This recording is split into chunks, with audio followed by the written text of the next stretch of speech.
Hello there, everyone. How are you doing today? I've decided to change the mood a bit and start using my model for my horror narrations. Today we will be reading The Raven by Edgar Allen Poe. I hope you're strapped in.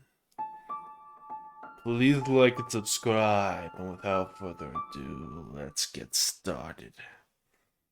Once upon a midnight dreary, while I pondered weak and weary over many a quaint and curious volume of forgotten lore, while I nodded nearly napping, suddenly there came a tapping, as of someone gently rapping at my chamber door.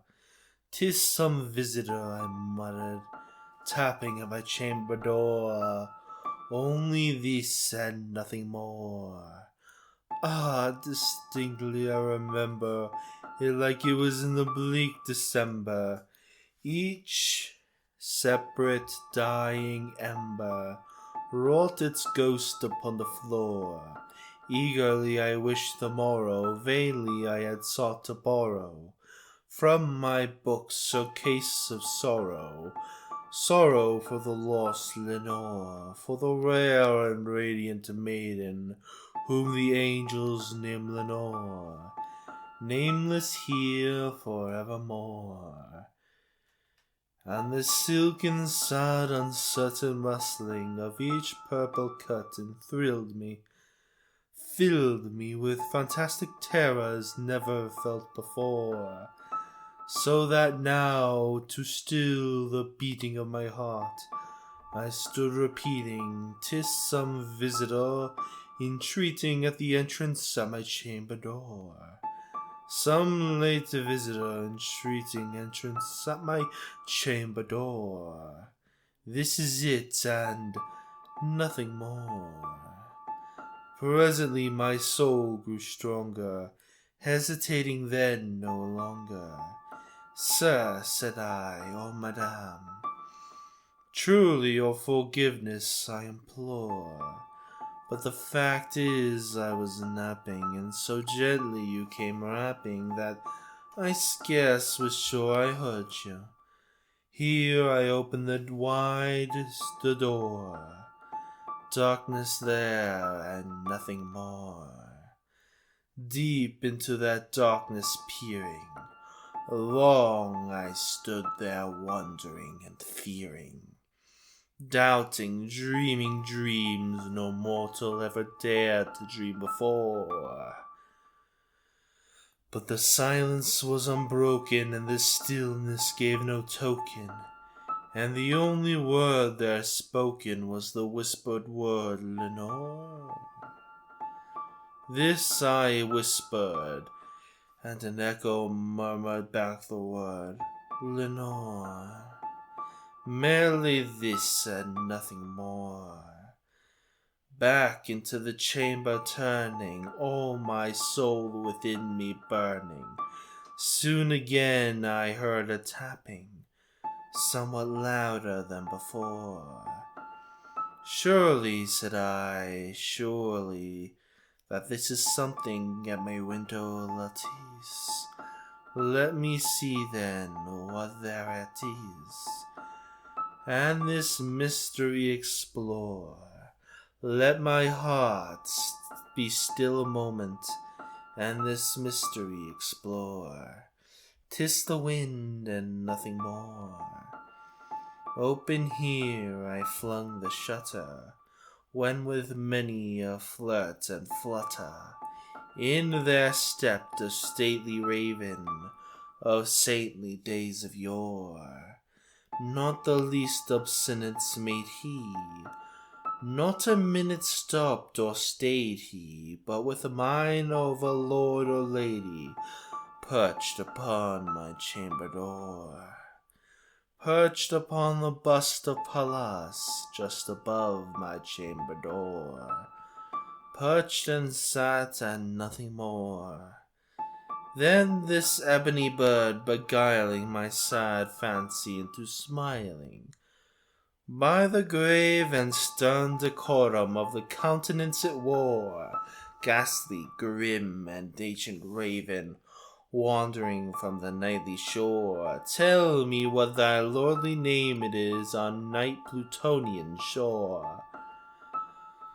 Quoth the raven, nevermore. Much I marveled to this ungainly fowl to hear discourse so plainly, though its answer little meaning, little relevancy bore. For we cannot help agreeing that no living human being ever yet was blessed with seeing bird above his chamber door, bird or beast upon the sculpted bust above his chamber door, with such a name as Nevermore. But the raven, sitting lonely on the placid bust, spoke only that one word, as if his soul in that one word he did outpour. Nothing further than uttered, not a feather than he fluttered, till I scarcely more than muttered, other friends have flown before, on the morrow he will leave me, my hopes have flown before. Then the bird said, nevermore.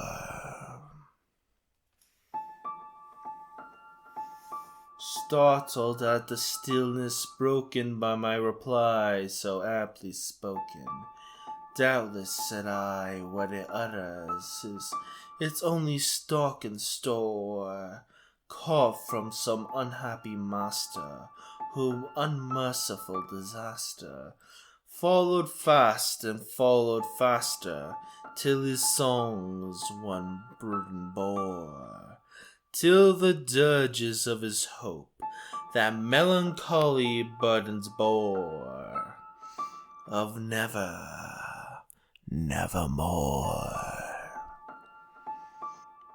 But the raven, still beguiling all my fancy into smiling, straight I wheeled a cushioned seat in front of bird and bust and door. Then upon the velvet sinking, I betook myself to linking fancy unto fancy, thinking what this ominous bird of yore, what this grim, ungaling, ghastly, gaunt, and ominous bird of yore meant in croaking nevermore. This I sat engaged in guessing, but no syllable expressing to the fowl whose fiery eyes now burned into my bosom's core. This and more I sat divining, with my head at ease reclining on this cushion's velvet lining that the lamp-like loaded o'er, but whose velvet violet lining with the lamp-like loading o'er she shall press nevermore.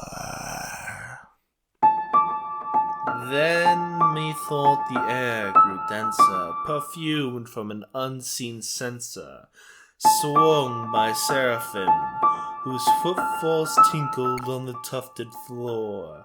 Wretch, I cry, thy God had led thee, by these angels he had sent thee, respite, quaff, this kind Neanderthal, and forget this lost Lenore. Quoth the raven, nevermore.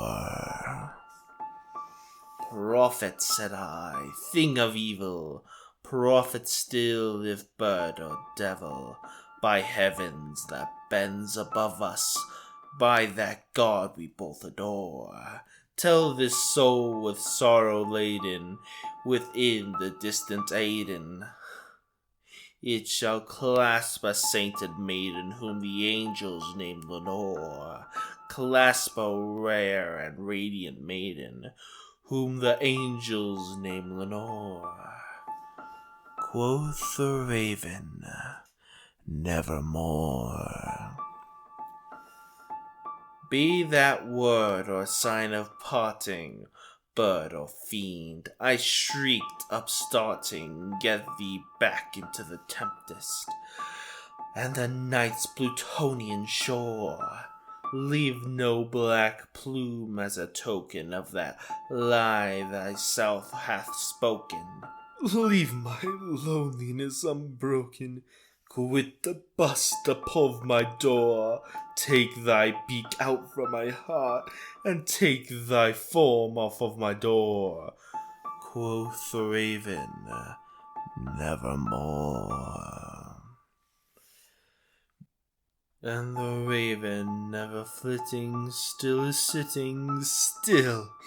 sitting on the pallid bust of Pallas, just above my chamber door, and his eyes have all the seeming of a demon that is dreaming, and the lamplight over him streaming throws his shadow on the floor, and my soul from out the shadow that lies floating on the floor shall be lifted nevermore. Well, I hope you enjoyed this reading of Edgar Allan Poe's The Raven. If you enjoy this kind of content, be sure to like and subscribe. And I'll see you all in the next spook. Thanks for watching.